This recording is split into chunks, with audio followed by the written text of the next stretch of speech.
Man, it's your boy MightyLee, Mr. No Big Dogs, No Rap Data, and I just jumped out the Porch with Derrick Club after. I'm in my bag, oh, in my Duffy. She kinda cute, I'ma treat her like she ugly. I got a queen. All right, so we got MightyLee off the porch with us today. Yes, sir. How you feeling today, bro? Feeling lovely, man. Another day above ground, dog. Yeah. You know what I'm saying? I'm free. I could be behind the walls, could be in the dirt, you know what I'm saying? So can't complain at all. That's real right there, man. Real shit. Because like, I ain't gonna lie, this been a month from this year, the whole year been hell, you know what I'm saying? And a lot of people been in like less fortunate situations, so you'll never catch me complaining about nothing. Yeah. Right. So what do you got shaking here in Atlanta during this trip for you, man? Man, shit, really like on some promo shit, like, you know what I'm saying? Because I'm getting ready to drop the tape. I really supposed to drop it on Halloween, but due to like all type of complications and shit, and I just feel like it wasn't the right time, so I'm just pushing it back. But I decided to drop the clothing line and shit, you know, the No Big Dog, No Rap Data shit. So I'm really pushing that right now, and like the music still, even though I ain't dropped much yet. Okay. But yeah, I'm finna have some videos come out within the next 2 weeks though. All right. Yeah. Yeah, we'll get to all the music and the merch and everything in a second, man. But originally, Right. New Orleans, right? Yeah, originally born in New Orleans, yep. Shit, I moved out of New Orleans in 2005 due to Hurricane Katrina, and I've been in BR ever since. Okay. So it's like the best of both worst worlds. How old were you when you first moved out? 10. Okay. Yeah, I was 10 when Katrina came. So for people who've never been to Louisiana, how does New Orleans and BR differ or compare? How they different and compare? Yeah. Shit. Well, over time that had changed. Cause like, okay, for instance, when I first moved to Baton Rouge, that's when I realized how ignorant motherfuckers is. Like, you know what I'm saying? Like, it's crazy, bro. Like, it's two different vibes. In a way, it's still like that. But like, for instance, like, I always give this analogy as an example. Like, so if you in New Orleans and you in the store or something, you would really have a random conversation with somebody that you don't know. You could talk to somebody for like 10, 15 minutes, like talking about shoes, you know what I'm saying? Or something like that, something stupid as that. But say for instance, if you in Baton Rouge and you looking at somebody's shoes too long, you might as well get ready to tie your shit, you finna fight. Like real talk. I'm telling you, like, I tell people all the time, like when I first moved to Baton Rouge, I had more fights in a month than I had my whole life. Really? Like real talk, like, you know what I'm saying? And but it's like, it's different in a lot of ways though. Like New Orleans is more cultural for the most part. It's a lot of like cultural stuff going on out there. In Baton Rouge, you know, they got their own lane and stuff like that. But it's like more now. Baton Rouge is like outbreaking more for the most part. You know what I'm saying? Versus New Orleans. Even though like New Orleans, they got, you know, the home base. Like they got mostly, you know, they originated like a whole lot of industry artists first before Baton Rouge did. To me, yeah. Yeah, BR's got the wave right now. Yeah, BR got the wave right now. But it's crazy though. Like people don't even understand how that happened. Like a lot of it happened out based like beef stuff. Like, you know what I'm saying? It was just like a whole bunch of events that took place that just built all that up, and then everybody just shut up. It was crazy. Like that happened. Like I think they started turning up. Like I can't think of what year that was, but it was the year with the Allen Sterling situation. They had the flood. So I want to say like 2016, like 2015, like something like that. Yeah. That's when it just BR just outbreak, because like at one point, like you really probably thought BR never was gonna go nowhere music, because it's like everybody was rapping, they was always rapping about the same stuff, but then like, oh no, it just took off. Real talk. I'm talking, they got people from Atlanta calling me like, man, I'm trying to come to BR, man, what's popping out there? I'm like, we ain't got shit out here. Like, we ain't got shit out here. They ain't got no like music structures, like industry studios and nothing like that people put people on like that. Like Atlanta got all that shit for the most part. But you know, people get misconceived because like a lot of people blew up off beef and like just random situations that happen. Yeah. Yeah. So at what age would you say you jumped off the porch?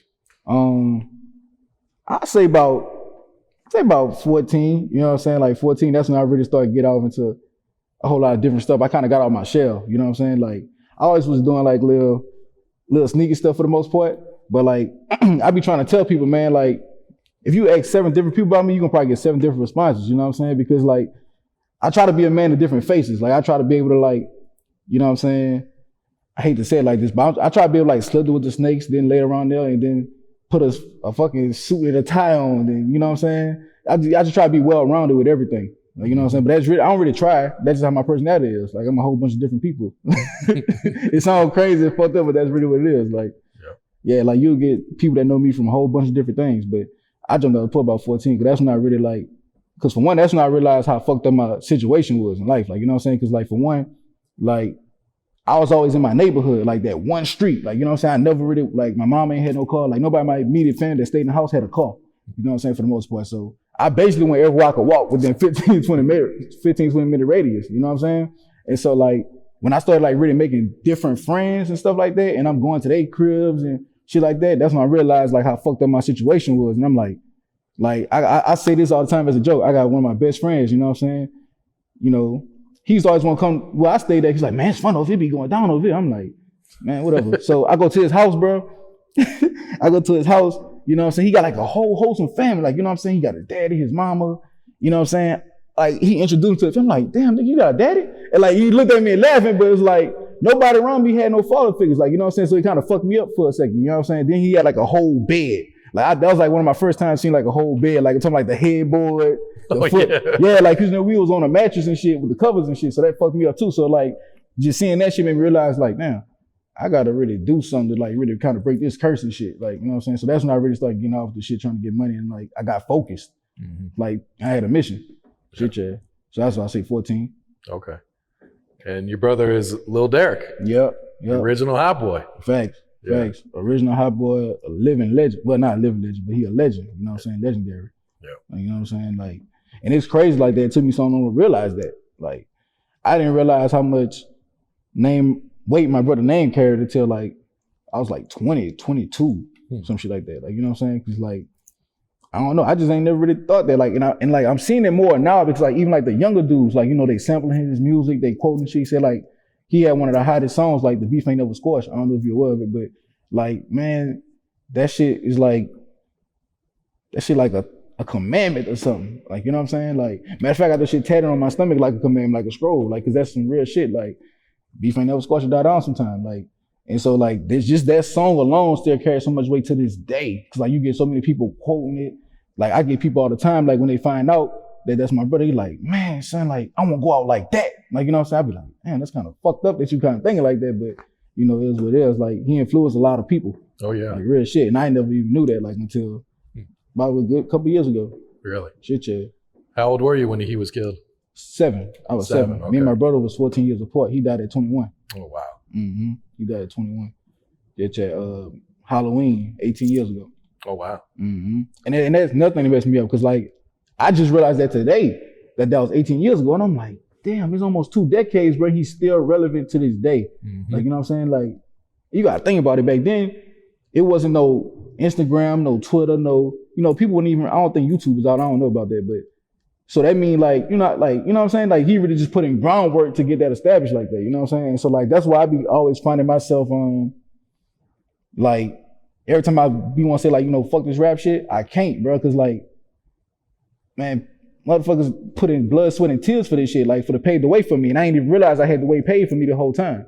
Like, you know what I'm saying? So I feel like a sucker if I let that shit die. You know what I'm saying? So that's why I'm doing what I'm doing now, just putting my foot down and really trying to keep that shit alive. Yeah.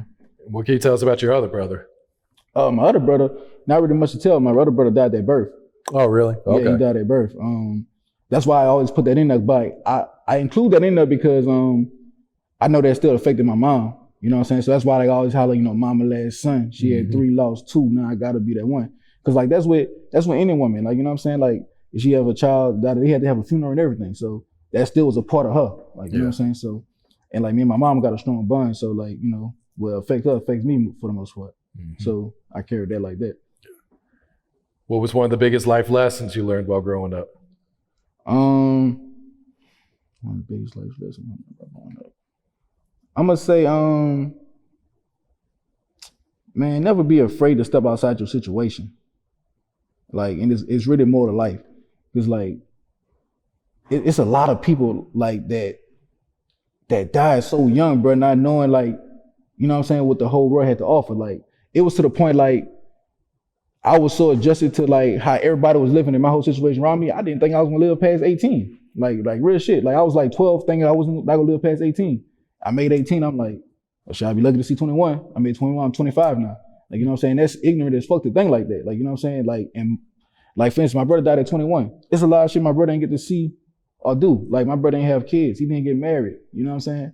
He probably traveled a little bit, but you ain't saw the world like, you know what I'm saying, from like, I hate to say it, like a grown man aspect. You know what I'm saying? Because you died so young. And so like, I be really trying to encourage people like, man, just step outside the situations you in and just, you know, don't be scared, man, to break a cycle. Don't be scared to break a cycle, bro. Cause like, man, there's so many people that get cut down so young. You know what I'm saying? It be fucking with me sometimes. Yeah. Mm-hmm. So how long you been making music now? Shit, I started recording. I think I started recording like probably like 2014, 2015. But I never really released nothing until like like 2016 or some shit like that. Now I always was writing raps, you know what I'm saying? Because like what got me writing raps was surprisingly not even because my brother rapped. It was because like I don't know how to express myself like through talking.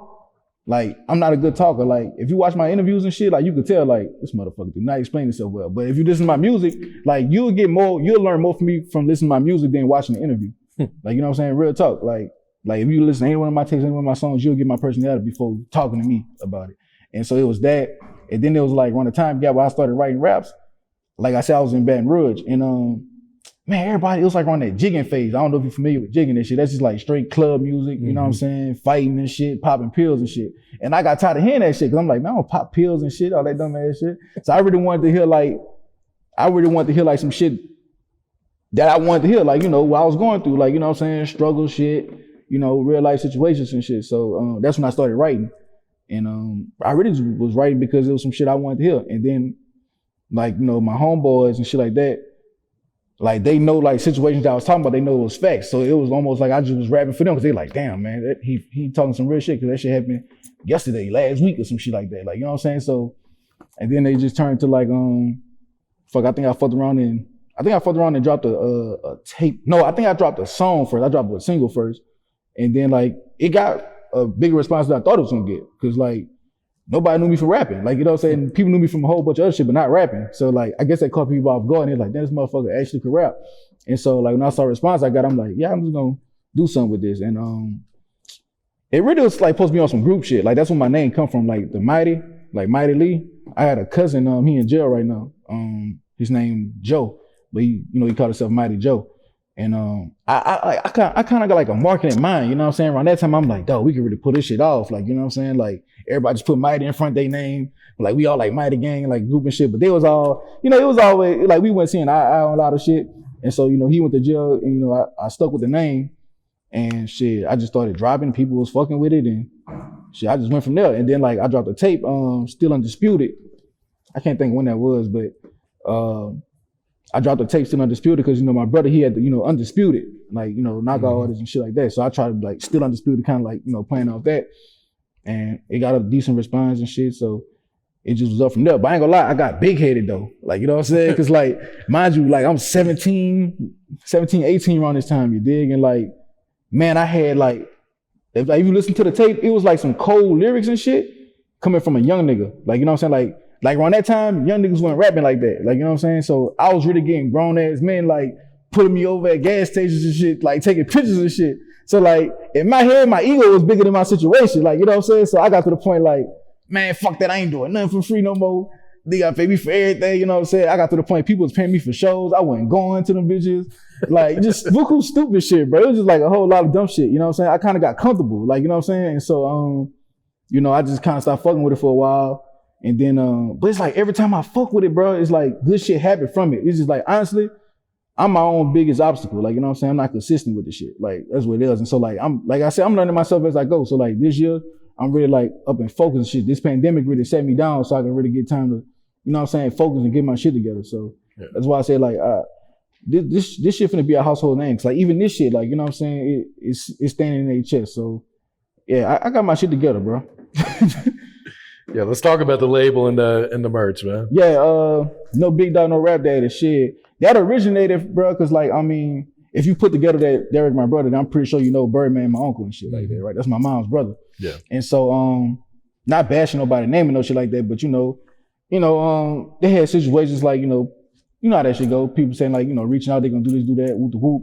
And I ain't gonna lie, I was kind of in my feelings about it, bro, cause like, I'm humble and I'm hungry, you know what I'm saying? So like, you gotta think about I'm humble, hungry, I'm waiting on the phone every time somebody tell me they go do something. Like, you know what I'm saying? I'm like, oh shit, your ass finna be up. And like type person I am, I look at it like, if I tell somebody I'm gonna do something, you know, I try my best to live up to it. But you gotta understand, like, you know, everybody got their own shit going on. So I understand it now. Like, you know what I'm saying? Then like I wasn't ready to move on the type of time they was moving on. Like, you know what I'm saying? Like they really superstars and I really couldn't comprehend that. Like, you know what I'm saying? Like they gotta move crazy as a bitch. Like, you know what I'm saying? But that's how they gotta move though. So I was really ready for that. But anyway, long story short, like I said, due to a lot of people like, you know, reaching out and then like, you know, kind of like putting me on the back burner, that kind of had me in my feelings and shit. So like 2017 or 18, I made a song called No Rap Daddy. And like, you know what I'm saying? Like, I was like, dear God, I know if I'm patient, you make a way for your son. You send them signs in hard times when I was waiting on one. No big dogs, no rap daddies, I ain't waiting on nothing. That's how the song first started off. So just that line, a lot of people was fucking with it. So they like, man, son, that shit fire. You gotta do something with it. You gotta do something with that. I ain't really do nothing with it. I just kind of like, you know, sweep that shit on the rug on a cool. Like, you know what I'm saying? And about like a year later, well, yeah, like 2 years later, which is 2020, you know, the pandemic shit, once again, this pandemic shit, you know, I'm looking on Instagram and I'm starting to see people say that shit. Like, you know what I'm saying? Like, no big dogs, no rap. I'm like, whoa, motherfucker. I ain't hear nobody say that shit within the last 5 years. I ain't hear nobody say that shit. So now the blue niggas hide no big dogs, no rap daddy. And my girl was like, man, you need to copyright that shit before somebody take that shit and run with it. So I got that shit copyrighted and trademarked. And like, you know, I'm like, damn, I gotta do something with this shit. So I'm like, I later on I got the merchandise. I got 50 shirts first, you know what I'm saying? I got 50 shirts. Well, first of all, me and my girl was in there sketching out logos together, you know what I'm saying? Come with the most ugliest shit ever. And so later on there, my partner in Cali, Southern Bullies and shit, Southern Fridges, he had like dogs he was posting and shit. Like one of the dogs he posted, it kind of had like a facial expression and shit. I'm like, man, that's it. You heard me? I'm gonna get like a fucking dog, cartoonize that bitch and put a chain on it. And so boom, got the logo done. I got the shirts done. I still sat on that shit. Like, you know what I'm saying? I had the shirts for like 2 months before I ever posted it or sold them and shit. Like what happening was the pandemic finally kicked off and like you stuck in the house now. So I'm like, I need some shit to do today. So I'm looking at the shirts. I'm like, man, I'm finna post this bullshit. Man, ain't nobody gonna buy this bitch ass shit. So I posted the shirts.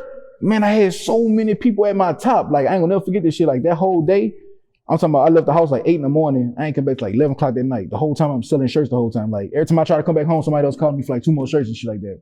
And so I was like, man, I'm on to something with this shit. So like, you know, I'm like, I'm gonna make it a label and shit because it makes sense. Like, you know what I'm saying? Because that's like, that's really what I stand for. Like, you know what I'm saying? Because like when people see me, they don't see, oh, Birdman nephew, because they know my situation. Well, some people do, some people don't. Like, you know what I'm saying? I don't really waste time trying to explain shit. Like, you know what I'm saying? Yeah. But the people that know me, they salute it more when they find out like, damn. Cause like a lot of people didn't even know, like, you know, cause I never really walked around presenting myself like that, like, oh, I'm Birdman nephew, Derrick, brother. Fuck no, if you found out, you found out. If you didn't, you didn't.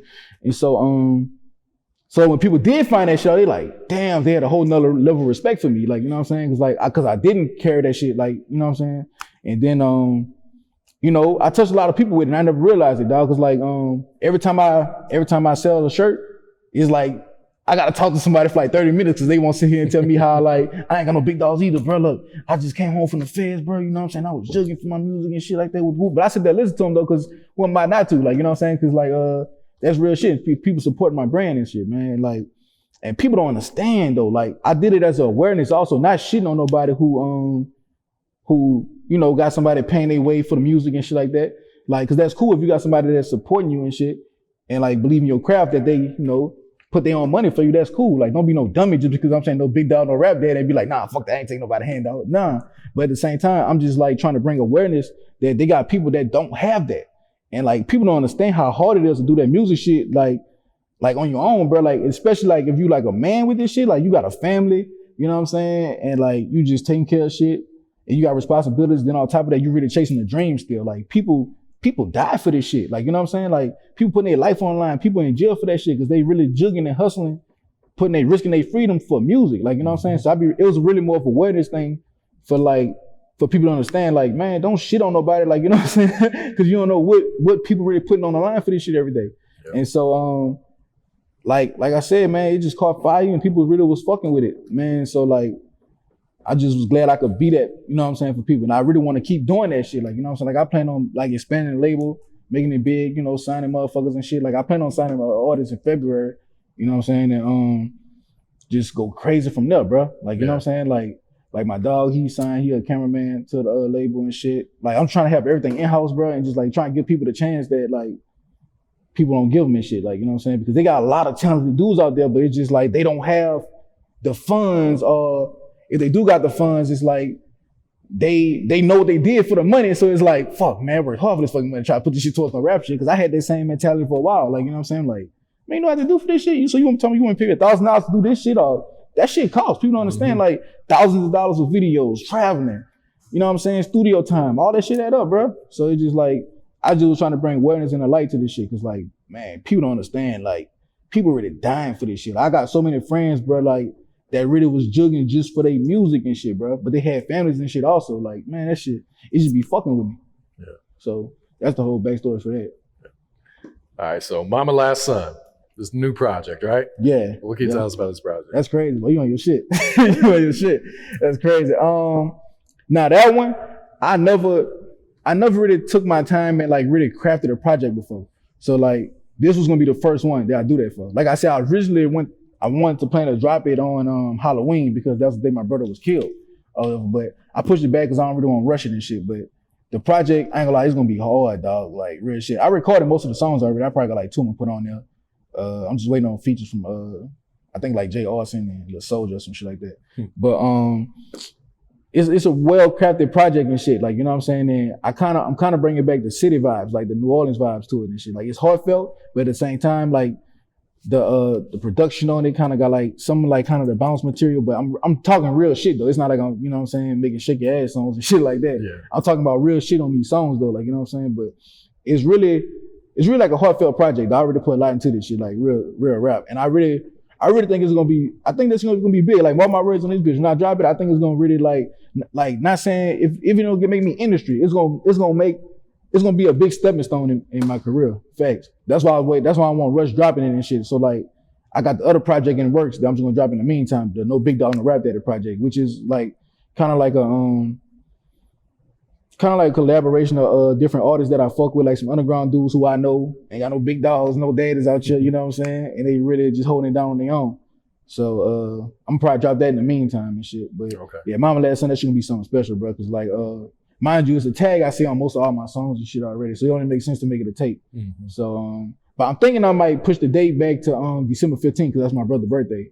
And then like also, you know, it's Halloween. That's typical. Everybody dropping on Halloween. They probably got about 100 motherfuckers dropping on Halloween. So I'm just like, nah, I don't really want I want my shit to be special. Like, you know what I'm saying? Like I'm gonna have billboards on my shit. I don't wanna have like 3 other motherfuckers with billboards in the city on Halloween and shit. Like, you know what I'm saying? I just want, and I think December 15th, that's a safe date, because like, I guess motherfuckers drop on Christmas probably, but that's 10 days before. So I kind of want to have the spotlight when I get ready to drop. Yeah.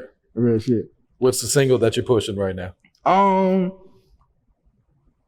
was pushing that, the last video I dropped was Big Dawg Shit. Okay. But, yeah, cause that bitch did like numbers that I didn't think it was gonna do and shit. I ain't really promote it. Like, you know what I'm saying? Like, that was crazy, cause like I wasn't really on that type of time and shit. But, and it was just a song I threw together, honestly. Like, people don't know, like, I recorded that shit and wrote that shit like within the same 3 hours, ended the video, I think, that same day. Like, I wrote that shit on the way from fucking Vegas, recorded that shit, I think in New Orleans, if I ain't mistaken. And then did the video, I think like that same night, if I ain't mistaken. Like, all that shit was, you know what I'm saying? But I got upcoming singles I'm ready to drop, I'm really gonna push them bitches hard. Like, I got a song called Shopping with Ken. Like, it was a song I dropped probably a few years back, but I feel like that bitch was my hit. But I didn't promote that bitch right, cause like, you know, they got a saying like hits aren't made, they marketed or some shit like that. I probably quoted it wrong, but you know what I'm talking about. But like, I think that was my hit though, like real shit. Like, I think that's like, cause like it kind of got like all the criteria for like a hit song. Like, I'm talking about real shit. At the same time, it's catchy. You know what I'm saying? The beat nice. I'm on that bitch hard. So, but I rushed it though. Like, you know what I'm saying? I heard it through like a random ass video out and shit like that. So, be looking for that, cause I'm most definitely gonna do I'm gonna remake it, add another verse to it, do like a nice ass video to it, and shit like that. But people don't know who Shopping with Ken is. Like, I don't know. I guess people thought that was my nickname or some shit, because some people see me like, what's that, Shopping with Ken? I'm like, the fuck? Ken is a producer. Yeah. A lot of people don't know that shit though. I'm like, what the fuck? People seem like, what's up, Shopping with Ken? But like, yeah, Ken a producer, man, fucking mega super producer and shit. So I really was like paying homage to him. You know what I'm saying? And I was trying to like separate a transitional period of my life. Like, you know what I'm saying? Cause like, if anybody know me, like for rapping wise and shit, they know I'll be quick to YouTube beat. Like, you know what I'm saying? I said, man, I'm not fucking buying no fucking beat. If I buy a beat, that's how you know I'm taking rap serious and shit. And Ken is like, you know what I'm saying? He the fucking goat of that shit. Like, you know what I'm saying? So like all my life, you know, I heard Ken beats and shit. So I was like, man, if I get a fucking beat from Ken and shit, I'm gonna feel like, you know, that thing and shit. So, you know, me and Ken ended up locking in and shit. And he sent me a couple of beats. I recorded that bitch. And like, in that song, like, I was really talking about like I said, a transitional period of my life. Like I was just trying to stop all the dumb shit I was doing and just really straight rap. Like, you know what I'm saying? Cause like, it was really like a cry for help. Like if you could listen to that shit, you like, damn, this nigga. You could tell I felt that shit. Like, you know what I'm saying? Like it was a transitional period of my life. So like, that's why I said the song kind of mean a lot to me. Actually, I'm going to redo that and put that on Mama Last Son also. Yeah. So okay. I'm going to be pushing that single. I did a remake to Bunny Hop with me and Jay Austin. I'm going to be pushing that one and probably a couple more singles and shit. Yeah. You got a daughter on the way, right? I don't know what's gonna be. I'm hoping it's a son. Oh, okay. I'm You hoping got a child on the way. I got a child on the way. I'm praying it's a son, bro. I ain't lying. Like, and that's another thing, dog. Like, that's another thing that kind of just made me want to step my shit up, bro. Cause like, I gotta leave a legacy, man, for my little one, bro. Like, you know what I'm saying? Like, that's crazy. I got a little one on the way. Yep. First one? Yep, my first one. Congrats, man. Appreciate that, dog. Yeah. And so like, that made me like really want you to go hard with music shit too. Cause like, you know, I just want to leave all this shit behind in my little one, dog. Like, I know for a fact, with this music shit or without this music shit though, like, man, my child ain't gonna never have to do the shit I did. That's fact. That's on me. Like, you ain't gonna never have to see half the shit I had to saw, none of that. But I plan on doing it through music though. Yeah. Like, you know what I'm saying? I plan on doing that through music though. But that, it did motivate me though to like really just want to do more though, honestly. Cause I was kind of like in that lazy stage of my life. And when I found that shit, I'm like, all right, come on, gotta put my foot on the gas. Let's go. Definitely. So, yeah. I found the agenda in December though. Okay. Yeah, I'm just praying this boy though. Yeah. All right, Lee, any last words or shout outs before we wrap it up? Man, shout out to everybody that ain't got no big dogs, man. Of course. Like, you know what I'm saying? Like, we a special type of breed, baby. You know what I'm saying? We gotta lock in, man, stick together, man, turn up in this shit. And man, just shout out to everybody that's rocking my movement. And on a serious note, shout out to everybody that's rocking my movement though, bro. Cause I ain't gonna lie, I did not expect to get that much love that I was really getting. So, man, if you brought a fucking shirt, a hat, whatever shout out you gave, you brought my shit up in conversation, I really appreciate that. Like, you know what I'm saying? Because like I said, this shit life changing for me, real talk. Oh, and another thing, I'm dropping a website tomorrow. Tomorrow, Halloween? 2 days. It'll be out by the time this airs. All right, well, by the time this shit drop, you heard it, the website gonna be out. So, you know, fuck with the merch, you know what I'm saying? We got the No Big Dog, No Rap Daddy shirts. We got the Long Live Lil Derrick Beef Ain't Never Scored shirts. You know what I'm saying? So, man, appreciate you for fucking with me, bro. I'm in my bag, in my Duffy. She kinda cute, I'ma treat her like she ugly. I got a queen, I'm good, love, you can't fuck me.